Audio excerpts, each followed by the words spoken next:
Le lundi matin, journée durant laquelle le prophète sallallahu alayhi wa sallam va mourir, il sentira un peu mieux. Il se lèvera à la prière de Subh alors que Abu Bakr est en train de diriger la prière. Le prophète sallallahu alayhi wa sallam arrive et il tire le rideau et là les compagnons sont complètement perturbés dans leur prière. Ils regardent le prophète sallallahu alayhi wa sallam avec un visage qui est aussi illuminé que la lune lorsqu'elle est pleine, avec un sourire immense. La dernière chose qu'il leur a donné, alayhi salatu wassalam, c'est un sourire. Le dernier souvenir qu'ils ont de lui, c'est un sourire. Mais qu'est-ce qui l'a fait sourire? C'est de voir tous ses compagnons en rang, à l'heure, à Salat al-Fajr, à la mosquée.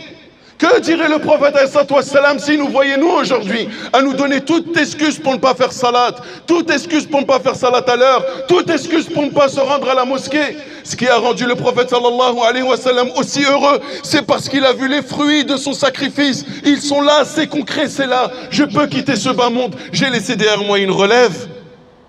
Et la dernière chose qu'ils verront de lui, c'est ce sourire.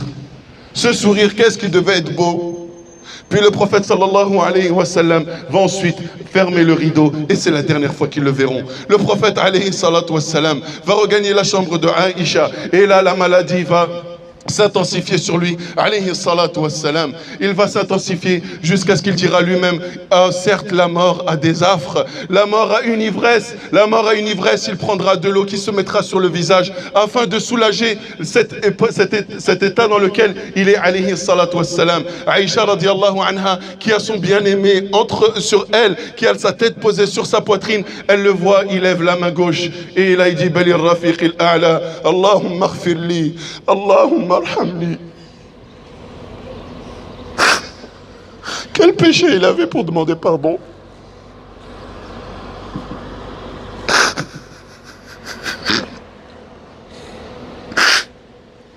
Allahumma aghfirli, Allahumma arhamni. Oh Allah, pardonne-moi. Oh Allah, fais-moi miséricorde. Balir Rafiq al-A'la. Mais la grande compagnie, mais la grande compagnie, mais la grande compagnie. Et là, sa main est tombée. Et là, Aïcha radiallahu anha a senti le poids de son époux sur sa poitrine. Elle a compris qu'il venait de quitter l'âme.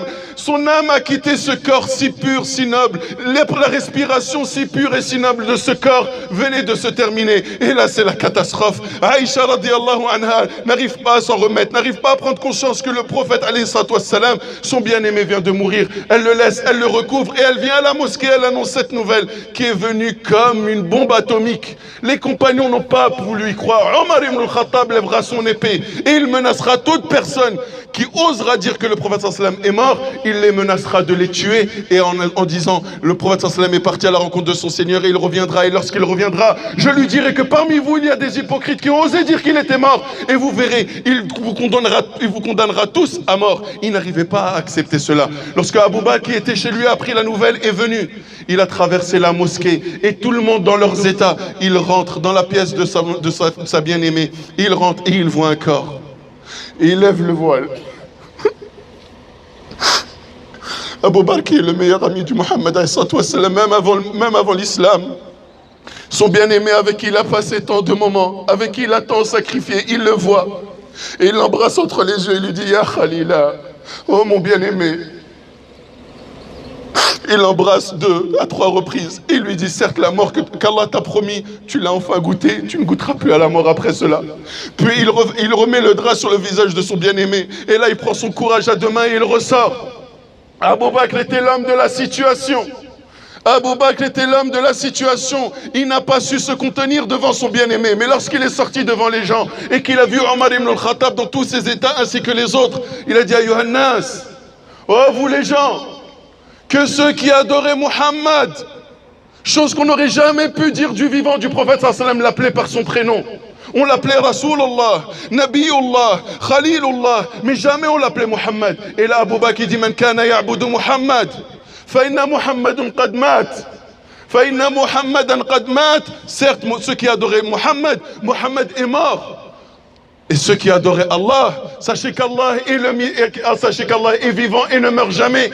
Puis il récite ce verset Wa ma Muhammadun illa rasul, qad khalat min qablihi ar-rusul. Certes, Muhammad n'est qu'un messager. Et avant lui sont passés d'autres messagers. Est-ce que s'il mourait ou qu'il était tué, est-ce que vous allez ensuite retourner sur vos talons, faire marche arrière?